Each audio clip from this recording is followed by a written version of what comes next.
What's going on, everybody? So last night I watched Guardians of the Galaxy 3.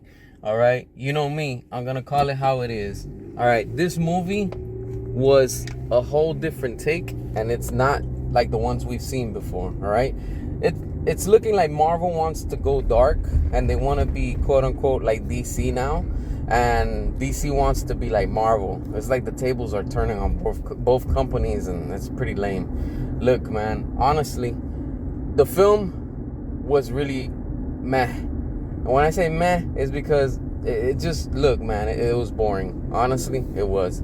I gave it a chance. I tried. It's very boring. Look, I'm going to talk about it with spoilers, so just so you already know. The movie is pretty much based on Rocket Raccoon, his past history, how he becomes Rocket Raccoon, that they're doing tests on him. He's just a test subject. And, like, they're building this new quote unquote new world type of thing, like always. And only like I guess the humans that are like mixed with animals, because that's what later comes out, like you see in the trailer.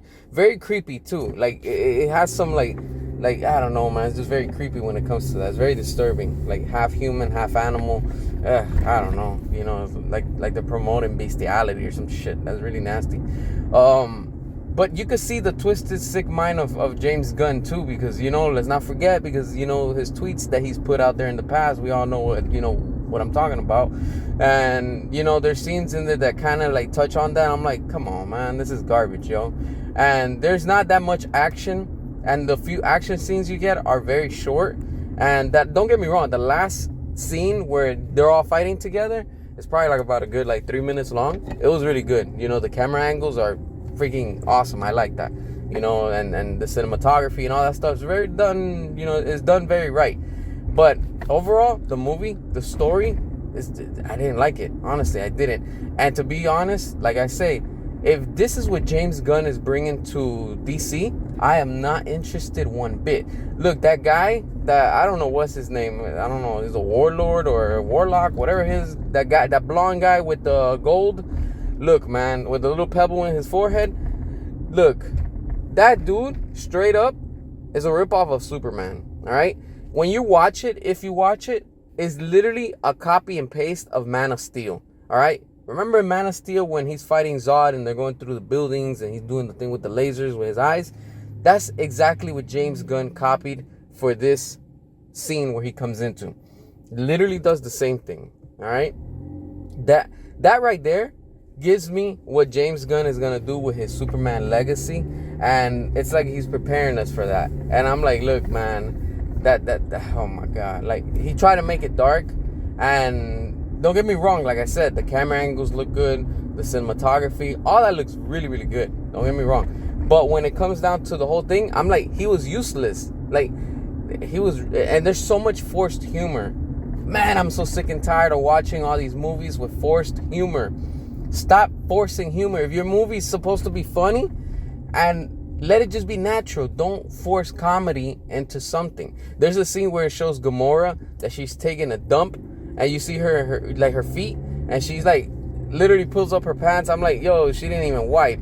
Like they try to make it funny. Well, I'm like, this is so stupid, and it's like, I don't know. That's why I say, the sick, twisted minds of James Gunn. It sometimes just like, you know what? How did this guy ever get the position in DC? But, like I said, the movie is not all that. It's one of those, I'll watch it and I won't ever watch it again. And, they're overpraising it. Like, oh, it's the best movie. Like always, typical Rotten Tomatoes. It's the best movie. No, it's not. That movie was shit, honestly. I didn't enjoy it, and there's parts that it just drags too much. The movie jumps around too much. It focuses on Star-Lord, but it mainly focused on Rocket Raccoon, but then it's also focused on Nebula, but then it's also focused a little bit on Gamora. I'm like, who is this movie like based on? What I got from it is that it's just mainly based off of Rocket, and they just try to stay focused on him and all that. But, nobody dies in the movie. The ending is kind of cheesy. They all go their ways. And, it's like they're building a new Guardians of the Galaxy of the future. And, you know, like I said, overall, I did not like it. I give it a 4 out of 10. And, you know, it's just, I just didn't enjoy it, honestly. You know, maybe you might enjoy it. Maybe you might like it, you know. But honestly, it's all had vibes of, you know, the Suicide Squad. And, you know, it's just a mix between Marvel and DC. But, I don't know. Did you see it? Are you going to watch it? And if so, drop your comments. Hit the subscribe. All that good stuff. And until next time.